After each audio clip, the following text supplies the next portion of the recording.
샬롬 할렐루야. 창세기 3장 16, 17절입니다.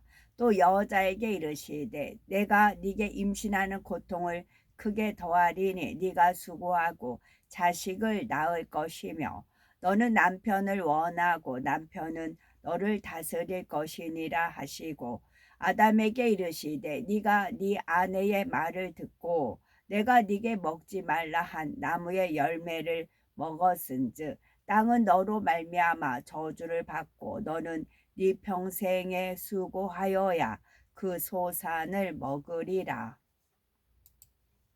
창세기 강의 77번째입니다. 아담과 하와가 선악과를 먹은 일에 대해서 하나님께서 뱀에게 내리신 저주가 있었지요. 뱀은 다리가 사라지고 배로 다니게 됨으로써 짐승 중에 가장 낮은 존재로 전락했습니다. 15절에 여자의 후손이 뱀의 머리를 상하게 할 것이라는 말씀에는 중요한 영적인 의미가 담겨 있지요. 그것은 바로 하나님께서 만세 전에 비밀한 가운데 감추어 놓으신 구원의 도 예수 그리스도를 통한 십자가의 도입니다. 아버지 하나님께서는 인간 경작이라는 미지의 여정을 떠나는 인류에게 이렇게 전부터 희망의 빛을 비춰 주셨지요. 또한 어둠의 권세 아래 진행되는 6천년 인간 경작 역사의 고비고비마다 하나님께서는 빛을 밝혀 주셨습니다. 하나님의 마음에 합한 선지자들을 통해 하나님의 뜻을 전달하셨고 때가 이르면 그대로 이루어 주셨지요. 죄악이 최고조에 이르러서 영적으로 너무나 캄캄한 오늘날도 마찬가지입니다. 성령의 불꽃이 활활 타올라 온 세상을 비추도록 역사하고 계시지요. 우리들 개인적으로도 마찬가지입니다. 고린도전서 10장 13절은 사람이 감당할 시험 밖에는 너희에게 당한 것이 없나니 오직 하나님은 미쁘사 너희가 감당치 못할 시험 당함을 허락지 아니하시고 시험 당할 즈음에 또한 피할 길을 내사 너희로 능히 감당하게 하시느니라 하셨지요. 하나님께서는 각 사람의 믿음의 분량을 아시기에 능히 감당할 수 있는 시험을 허락하십니다. 비유를 들면 하나님께서는 초등학생에게 고등학생의 문제를 풀라고 하시지 않습니다. 각 단계의 교과 과정을 잘 밟았다면 누구나 풀 수 있는 시험을 허락하시지요. 그런데도 시험 점수가 좋지 않았다면 그 과정을 다시 밟아야 합니다. 믿음의 훈련도 마찬가지죠.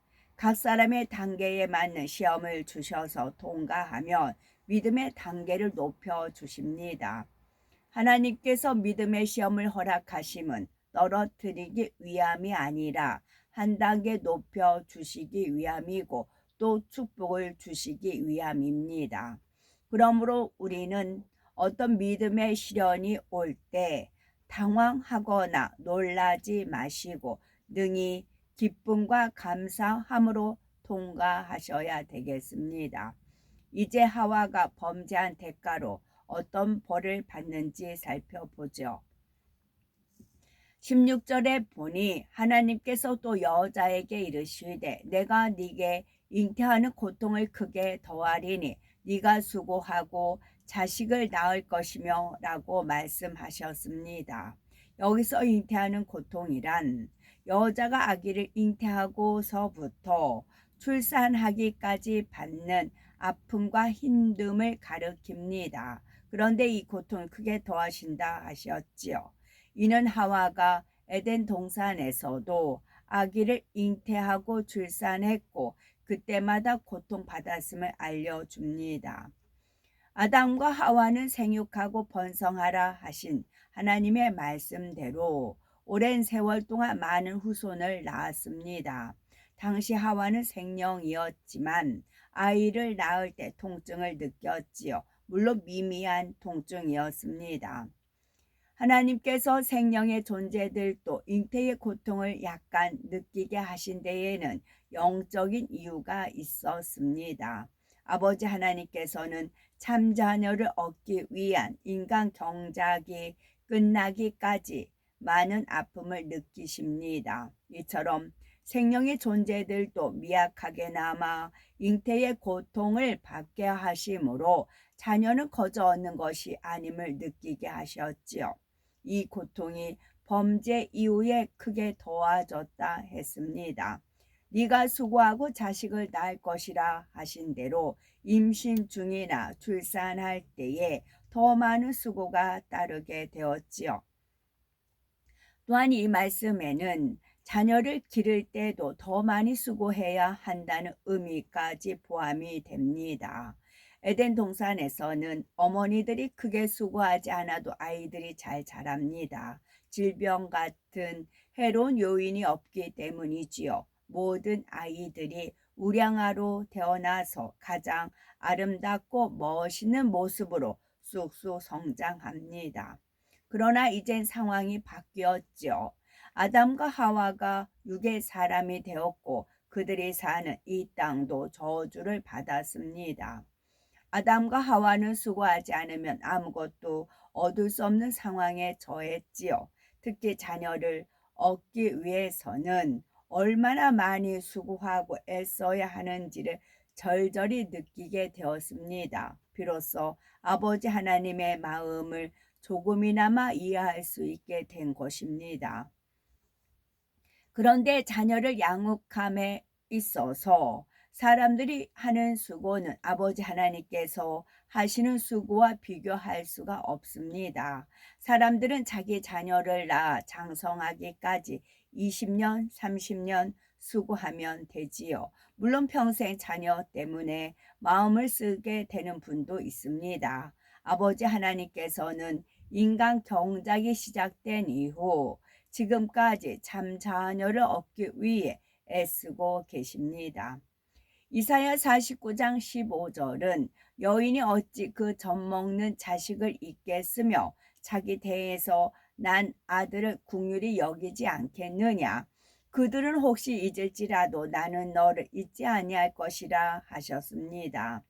아버지 하나님께서는 육의 부모들이 자식을 위하는 마음보다 훨씬 애절한 사랑으로 영혼들을 바라보십니다. 모든 사람이 구원에 이르기를 원하시죠. 믿음의 선진들도 아버지 하나님의 마음을 깊이 느끼고 알았습니다. 그래서 죄인들을 구원으로 인도하여 하나님의 자녀가 되게 하는 일에 혼신을 다했지요. 특히 사도 바울은 갈라디아서 4장 19절에 나의 자녀들아 너희 속에 그리스도의 형상이 이루기까지 다시 너희를 위하여 해산하는 수고를 하노니라고 고백했지요. 또한 고린도후서 11장 29절은 누가 약하면 내가 약하지 아니하며 누가 실족하게 되면 내가 애타하지 않더냐라고 하며 영혼들을 향한 애절한 사랑을 표현하셨습니다. 죄인인 한 영혼이 하나님의 자녀로 거듭나고 참 자녀로 나오는 일은 거저되지 않습니다. 아버지 하나님과 우리 주님 그리고 성령의 많은 수고와 애쓰심이 있어야 가능하지요. 하나님의 아들이신 우리 예수님은 죄인들을 위해서 대신 목숨을 버리셨습니다. 성령께서는 말할 수 없는 탄식으로 영혼들을 위해서 친히 간구하시며 그들의 연약함을 도우시지요. 우리 또한 주의 종님들이나 일꾼들은 그분들에게 맡겨진 영혼들을 위해서 얼마나 힘쓰고 애쓰십니까? 사람들이 미물로 여기는 곤충 중에 자식을 위해서 자기 온몸을 내어주는 개미도 있다 하지요. 염낭개미라고 불리는 거미입니다. 개미가 아니고 거미가 있습니다. 염낭거미 암컷은 알을 낳을 시기가 되면 나뭇잎을 말아서 작은 두루 주머니를 만들고 그 속에서 산란합니다. 이는 밀폐된 공간을 만들어 새끼들을 위험으로부터 보호하기 위해서이지요. 그런데 어미도 그곳에 갇혔으니 새끼들의 먹이를 구할 수가 없습니다. 이에 어미는 자신의 몸을 자식들에게 먹이며 죽어갑니다. 결국 염랑 거미 새끼들은 자기 어미의 몸을 먹고 살아남지요. 우리는 주님의 살과 피를 먹고 마심으로 영생을 얻었습니다. 이 큰 사랑을 받았으니 더욱 영혼 구원과 양육에 힘써야 되겠죠. 16절에 하나님께서 여자에게 너는 남편을 사모하고 남편은 너를 다스릴 것이니라 말씀하셨습니다. 먼저 너는 남편을 사모하라는 말씀은 하와가 남편인 아담을 사랑하는 마음이 육적으로 변질됨을 뜻하지요. 이것이 어떻게 벌이 될 수 있었을까요? 죄의 벌. 아주 큰 벌입니다. 육의 사랑으로 인해 고통받아 본 분들은 이 말의 의미를 이해할 수가 있습니다. 이것은 하와가 죄를 지어서 죄의 벌로 준 거예요. 저주가 너는 남편을 사모하고 남편은 너를 다스릴지라. 그럼 그전에는 어떻게 됐다는 걸까요? 이게 반대겠죠. 그러니까 아담이 하와를 보면서 내 뼈 중에 뼈요 살 중에 살이라는 그런 고백을 했잖아요. 그러면 너는 남편을 사모하고 아니라 남편은 너를 사랑하고예요. 남편은 너를 사모하고예요. 처음에 고백이 그랬죠. 죄를 짓기 전에 아담이 하와를 보고 뼈 중에 뼈, 살 중에 살이라고 하면서 사랑의 고백을 했잖아요. 이런 사랑의 고백을 남편이 아내한테 하게 되어 있어요. 근데 저주받으면서 남편을 사모하게 돼 있어요. 그 다음에 남편은 너를 다스릴 것이니라. 남편은 너를 다스릴 것이니라. 물론 이게 질서는 이제 남편을 머리로 하고 여자는 돕는 배필이잖아요. 이거는 어떻게 풀어지냐면 이거 주님 이제 그럼 이거는 어떻게 풀어져요? 이제 제가 여쭙죠. 그랬더니 이제 세계는 남자가 다스리고 그 남자는 여자가 뭐 그런다 그런 표현이 있잖아요. 그거 있지 않더냐 이제 그렇게 말씀을 하시더라고요. 그래서 뜻은 이제 받아들였어요. 그러나 그런다 할지라도 여자는 남편의 돕는 배필로 존재를 하는 것이죠. 그러면 늘 남편한테 돕는 배필로 있으면 질서에 의하면 남편이 아내를 지극히 사랑하게 되어 있어요. 그리고 남편이 다스리는 게 아니고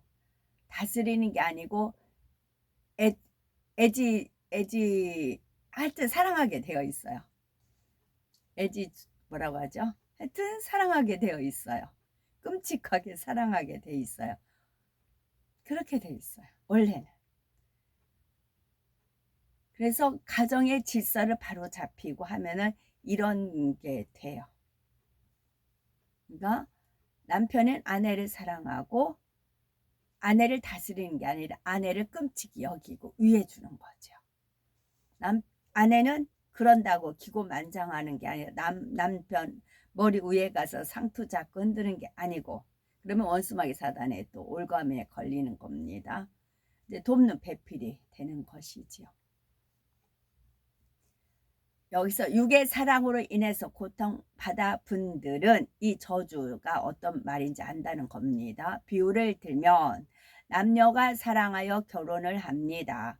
서로를 뜨겁게 사랑할 때는 상대의 단점이 보이지 않았고 모든 면이 좋았지요. 그런데 육의 사랑은 변질됩니다. 결혼 후 시간이 흐르면서 점점 상대의 단점이 보이지요.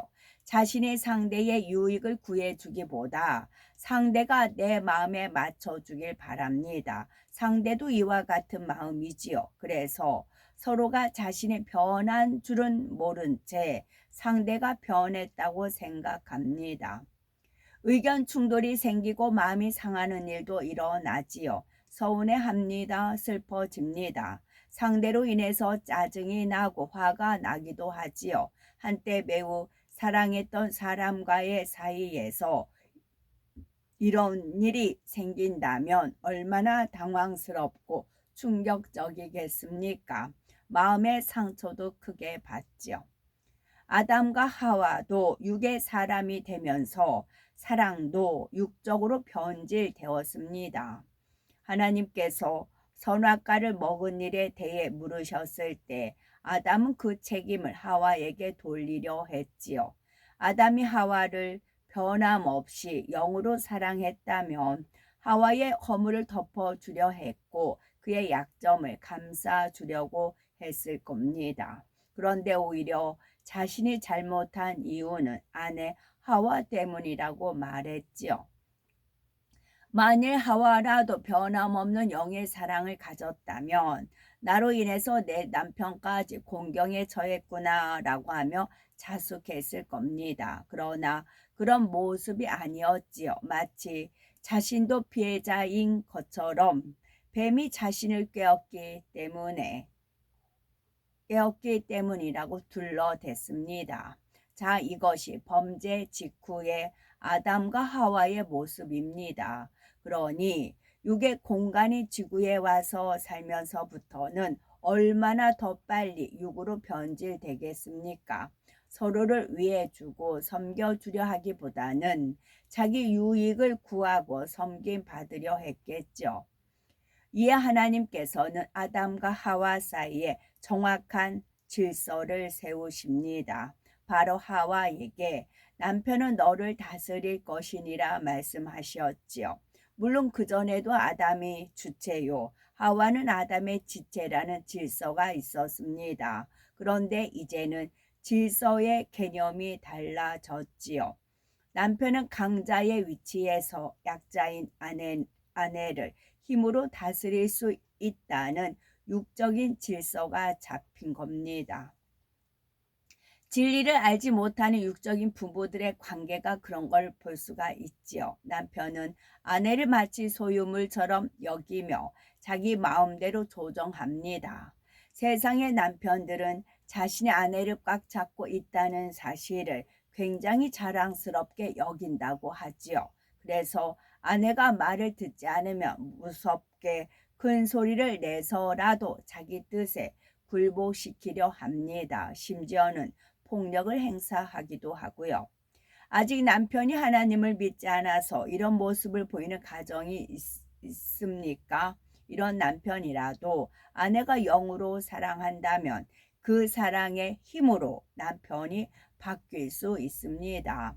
그러나 육의 사랑에 머물러 있을 때는 남편이 잘해주면 좋아하지만 남편이 힘들게 하면 싫어하고 미워하지요. 그러니 세상의 많은 부부들이 진리를 알지 못하여 얼마나 고통 중에 사는지 알 수가 있는 거죠. 이에 대해서 사도 바울은 고린도전서 7장 28절에 그러나 장가 가도 죄 짓는 것이 아니요 처녀가 시집 가도 죄 짓는 것이 아니로되 이런 이들은 육신의 고난이 있으리니 나는 너희를 아끼노라 라고 말씀하셨지요. 사도 바울은 육적인 사랑이 얼마나 고통스러운지를 잘 알았습니다. 그래서 나는 모든 사람이 나와 같기를 원하노라 라고 한 겁니다. 부부가 함께 영으로 들어오시면 됩니다. 서로가 유익을 구해주고 섬겨줄 테니 그 가정이 얼마나 행복하겠습니까? 우리 모든 가정들은 이처럼 아름답고 행복하게 회복되시기를 바랍니다. 아멘. 샬롬.